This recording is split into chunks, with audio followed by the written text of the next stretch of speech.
Excited to be joined by Nate Lewis, founder and CEO of Innocence Rescue Mission, met through friends, and a pleasure to have you here. Thank you, Nate. Appreciate it. Thank you for having me. What drew you into this decision to get involved in such a, I mean, beautiful mission, but such a horrible line of work?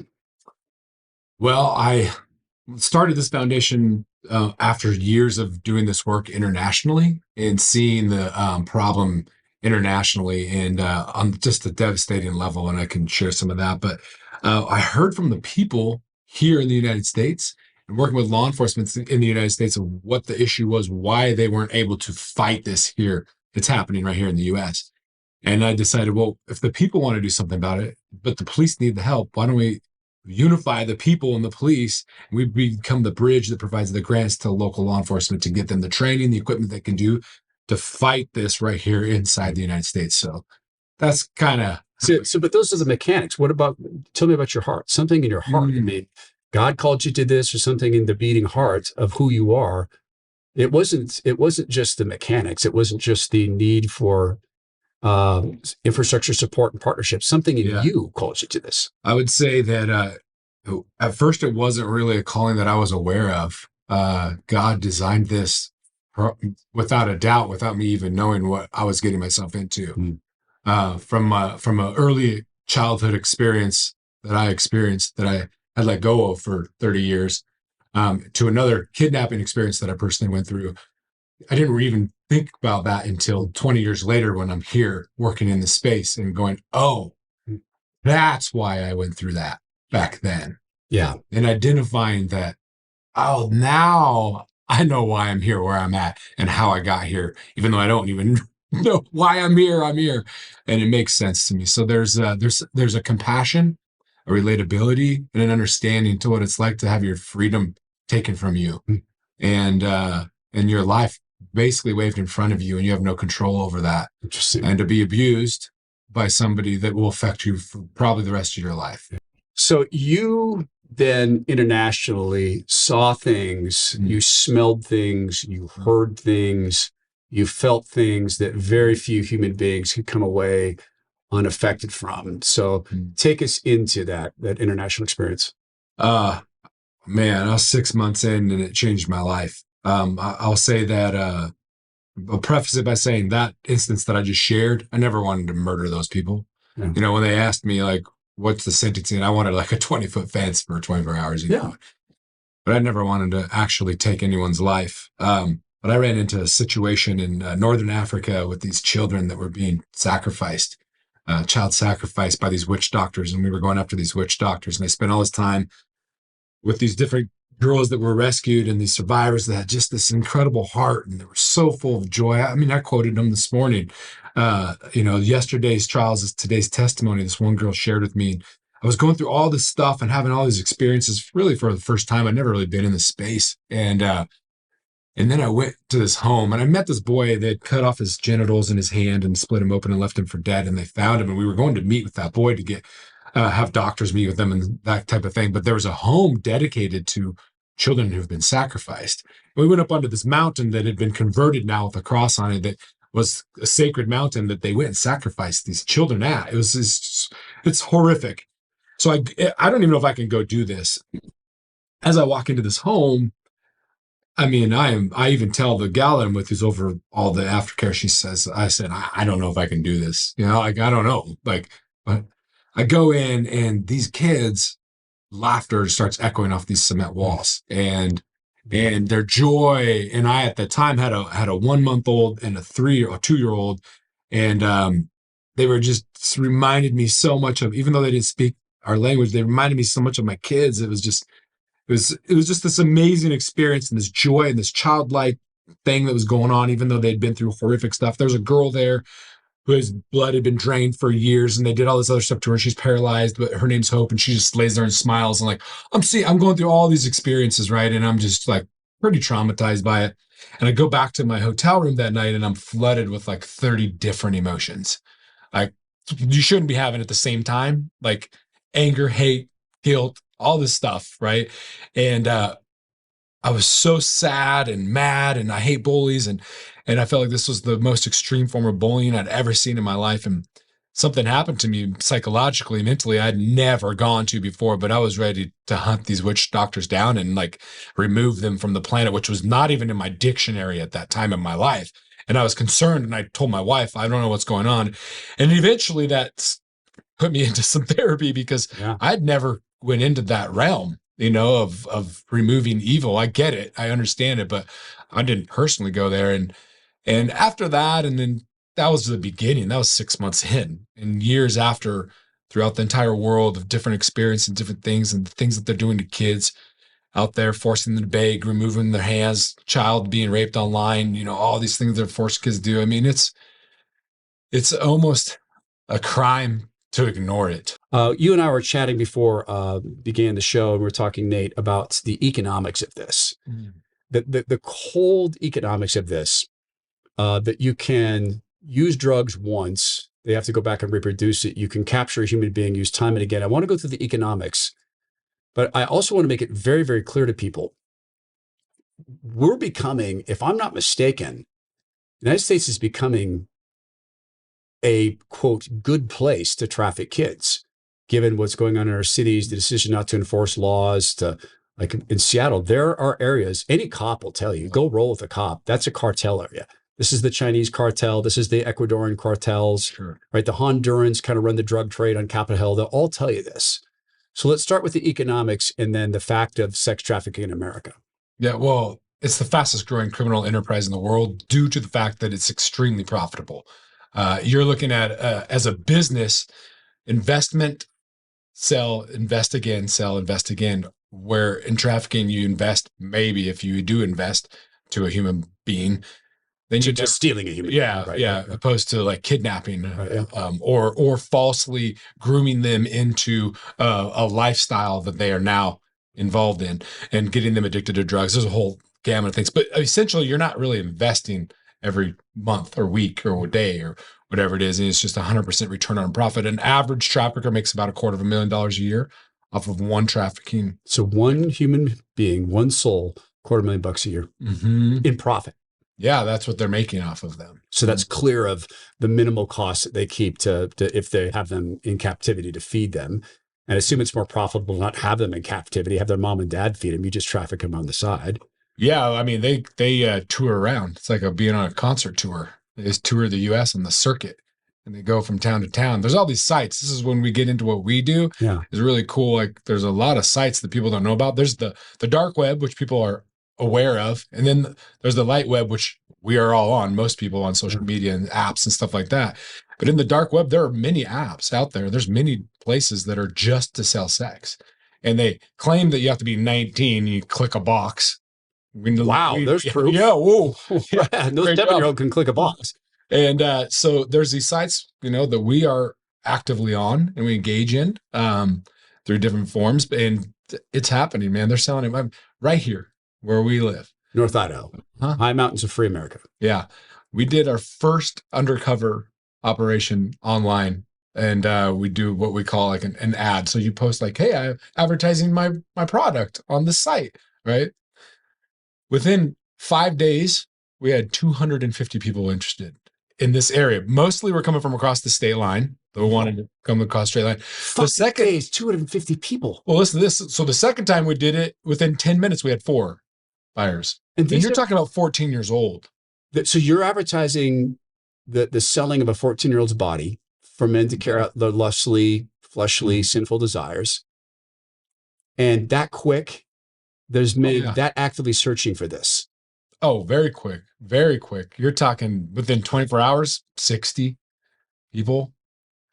Here's what's even more mind-blowing. And some of this has already got leaked out into the press, and we're trying to not let it get leaked out because we don't want people to know. But obviously, it's kind of a little late, and we're here now too. But we did an 11-year-old recently, and I think you might have seen this article. But there's a KHQ did this, right?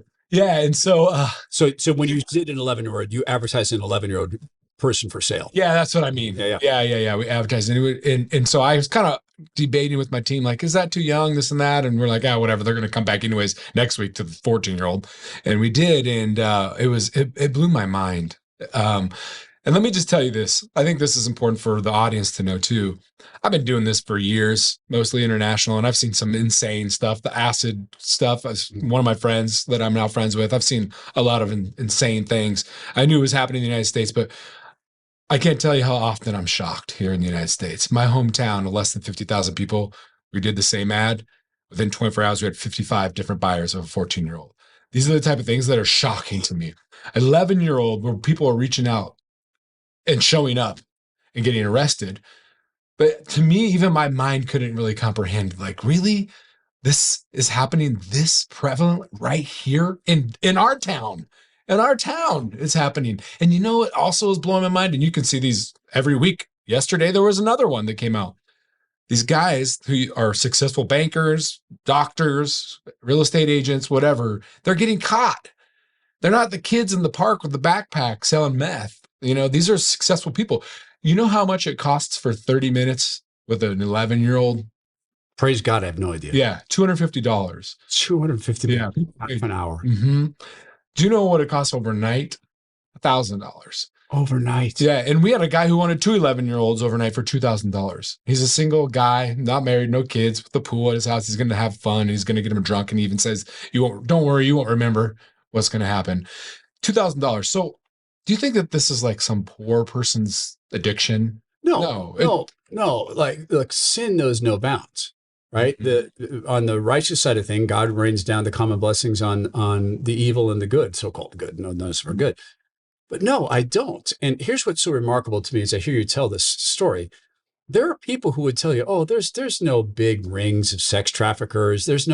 I'm sorry. If you have, I mean, if you have billions of dollars and you've fallen into what I think is porn, I definitely think this is demonic.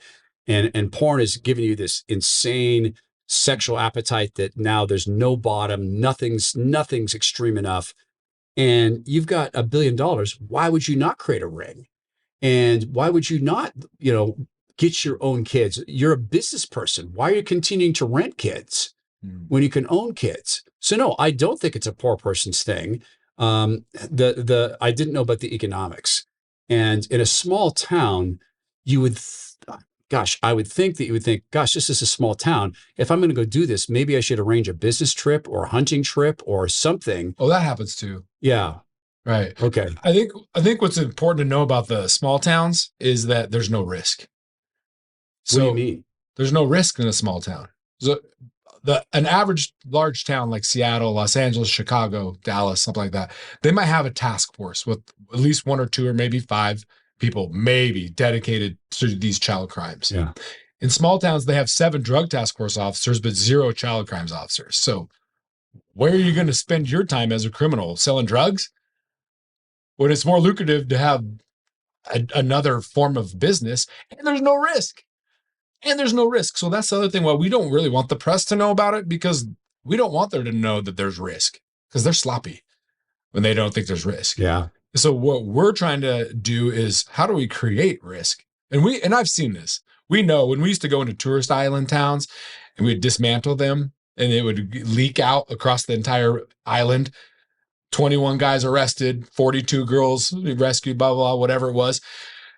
For about 6 months, you couldn't find somebody to have sex with there on that island, right? I mean, it was like, I'm not going to prison for the rest of my life, right? So it actually created risk too. So there's that component in piece too. But for us, we can get into the mechanics of what we actually do, but we're trying to create risk, but we're trying to put away these guys. And not just arrest guys, but we're trying to build solid cases because what's really important in law enforcement is the conviction rate. Yeah. Right. And then the length of sentencing. Because if you arrest a guy, but your case sucks and they walk out with a misdemeanor or slap on the wrist or 2 months probation, that's a waste of everyone's time. Yeah. And the guy's right back out on the street. So what do you actually do? I mean, there's a lot to this, but what do you actually do? Yeah. So we have a 3-tier approach. So we protect and preserve the innocence of children from sex trafficking, online exploitation, and sexual abuse. Okay. And so those are the 3 angles. Everyone knows now, or seems to be, that everybody knows and wants to talk about trafficking. And so we focus on that. That's more of an organized crime piece and component. But how we work is we train and equip law enforcement with the tools that they need to go out and the techniques and tactics with Awesome. state of the art technology that we have developed that I can't talk about publicly. Good. But how it works is we figure, how do we teach people a department how to fish and give them the equipment to fish and let them go fish, and then we can move on and they can continue to fish. And that's how we're going to scale this. So essentially we're doing online investigations. We're meeting the department wherever they are. If they've started doing this, they just don't know like specific chat, what sites, and how to Yeah. create these accounts and blah, blah, blah. We can come in, give them all the equipment they need. Some of this equipment is very expensive equipment. So we can go in there and get them up to speed or get them more efficient and more effective. And if they're already doing this and they want to get more into the organized crime part of it, which is following the money, then we can bring them up to speed wherever they are in their journey as far as building a team or a task force or a couple Yeah. detectives or whatever it is. And so that's what we do. And all my team is active duty law enforcement. We have a guy who's with a federal agency as well. And so they're all active duty, Yeah. which is really cool because they can write search warrants. They can go arrest people. That's a cool trick. You know? And Right. so, and that's what we want to do. And I think it's important also for everybody to know is that this year alone, there'll be about 360,000 children that are sexually abused, right? Yeah. They're not all trafficked, but there's a lot of sexual abuse. And I want to go back to what you were talking about with the porn industry and all that stuff. So what we're really good at doing is identifying patterns of life and watching the behavior of a human, where they start, and what does it lead to, and where does it go from there, right? So if you understand where a human may be downloading, trading child porn, eventually that addiction, which, the entry level might for drugs is maybe marijuana or whatever, prescription drugs, eventually leads to heroin or meth or whatever it may be. But porn is the kind of marijuana stage in a sense, to where the dopamine hits eventually aren't hitting. And then they have to go younger, and then they have to actually go to physical abuse. And that physical abuse usually tends to at first go to, well, I'll just go pay for it. Right. And then, and maybe not always, I'm just giving you some scenarios. Also, it can just go to like, well, why am I paying for it right now? Like, this girl happens to be in the wrong place at the wrong time. We want to get there before his 117th victim. And the reason I use that number is because on average, one of these perpetrators will abuse 117 victims in their lifetime. There are people watching and are listening who've been abused. Mm-hmm. And God loves you, and you didn't do anything wrong. And he can rescue you. And that doesn't define who you are. Not at all. And talking about it, being with people who've been through it and processing it, you can. And God, believe it or not, can use that pain for good. Amen. Right? For sure. Right? So that could verge into like a thought crime thing you're describing, but I get where you're going in this trajectory. So you can actually get in front of a guy and his decision to cross that line. Have you actually successfully gotten in front of a guy and said, like, you're going to stop because child porn is illegal. Images of kids being raped is illegal. So you've actually gotten ahead of the decision someone might have made to go change a kid's life. Potentially, yeah. We're in a case right now where, well, actually, there are a couple of cases right now where we arrested a guy who showed up to have sex with a little child who has children, girls living in his home. Good God. Stepchildren or soon to be stepchildren. And when the fiance or wife finds out that he went to meet up with a 12-year-old and they have an 11-year-old and a 9-year-old at home, she flips her lid. Yeah. And so then, unfortunately, we have to do an interview with the mom and with the children. And it's said that 13 is usually when they come out. And a young child doesn't know that, oh, is this wrong? Being raped by my stepdad or whatever, is this wrong? They don't know. And how he went about it, who knows how that process worked until they discover they're like, you know what? That was wrong. 90% of people who are developmentally challenged or delayed developmentally will be sexually abused in their lifetime, and 50% of those will be sexually abused 10 times in their lifetime. They're preying on not just emotionally or distraught people, children whose parents are divorced. They're posting how sad life is and how they hate boys and all that stuff. Yes. And they're preying on people who are actually physically disabled. Physically and mentally disabled. Yes. It's insanity. It's one of the things that gets me the most. And there's something local happening here too, but I'm not going to get into that. What I think is important in this topic that you're talking about, when you're talking about how common it works, you're talking about earlier, grab and snag, the movie Taken, all that stuff. Um, it happens, but I'm going to tell you what's insane and what every single parent needs to know if they have children, especially girls. Your social media apps, it's a 100% guaranteed if it's a public app and they're a young girl and they're not even barely somewhat putting themselves out, they're just being a normal kid, they will be approached, guaranteed online. And I have a ton of stats, but I believe it's 1 in 3 children will be approached and solicited for sex online before they turn 18. That's insane. That's online. We have seen, and these are like the biggest social media apps in the world. I'm not going to throw them all their names out there, but I'm sure you know. And there's one in particular, and we have tons of case studies on this. You create a profile, you're 14 years old, and all this stuff. And the next thing you know, you got guys sending you messages and pictures. And it's not even like, some of them aren't even like walking their toes into the water. They just jump right in. Rate my junk. Send a picture. And that's the part of the innocence onion that is just peeled away. And that's some of the things that we approach too, is how do we go after those guys that are exploiting these children online? Because you know what they're doing? They're creating these accounts. They're becoming people that aren't real. And they're 50-year-old men, let's just say, who are way smarter than a 14-year-old boy. They're telling them things that they've never heard before. They're giving them the attention their dad doesn't give them. They're giving them the attention that boys don't give them. They're giving them all the attention that they've ever wanted and desired. And they're getting it. And they think that it's a 14-year-old boy. And then they're just saying, hey, yeah, well, what about any pictures of you and your friends by the pool? Well, the girl, that's innocent. We are in public in our bathing suits. Nothing wrong with that. Here's some pictures of me at 14 in my bathing suit. That guy, that's how he slowly starts to take those photos and now sells them online. And becomes more and more and more to the point where it's insane. Some of the stories where you're like, how did you fall for this? It's like the senior citizens falling for the scamming call. It's the same thing, but for our children.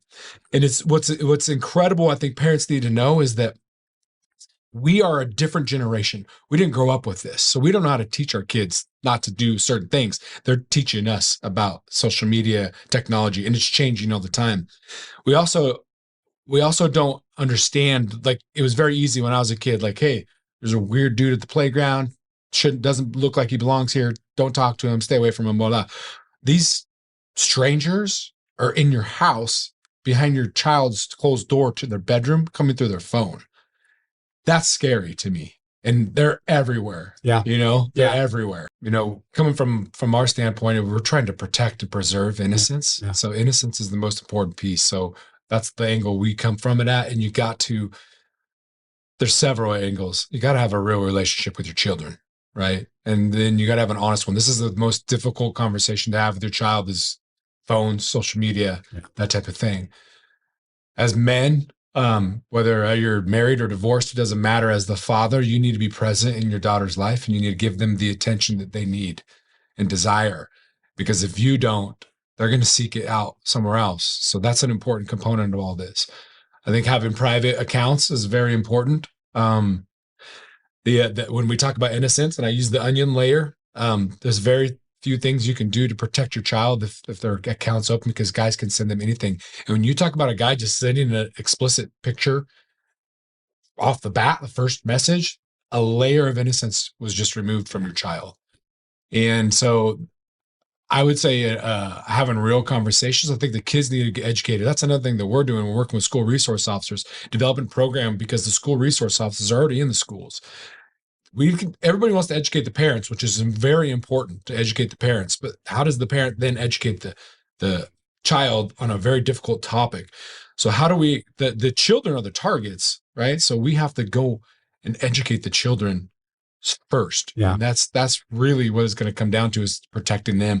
As parents, have that relationship so you can be open with what they're doing and what's going on, and have these conversations that those don't believe. Get educated on what is happening. The person that you think is giving you all that information may not actually be that. Don't ever your child should never send photos of themselves anywhere on the internet. Those will be out there forever. And how do people help you guys? Is there anything we can do to help you? But we're a nonprofit, so we're based on the funding of the people. It's really the people supporting their local police. So we can really put your money to work in your community. So our website, irmission.org. You can follow us on IR Mission is our social media links where we're going to be providing stats, but also those tips, tricks, techniques, that kind of thing. I love it. Where you can kind of get little small sound bites of how you can protect and preserve the innocence of your children.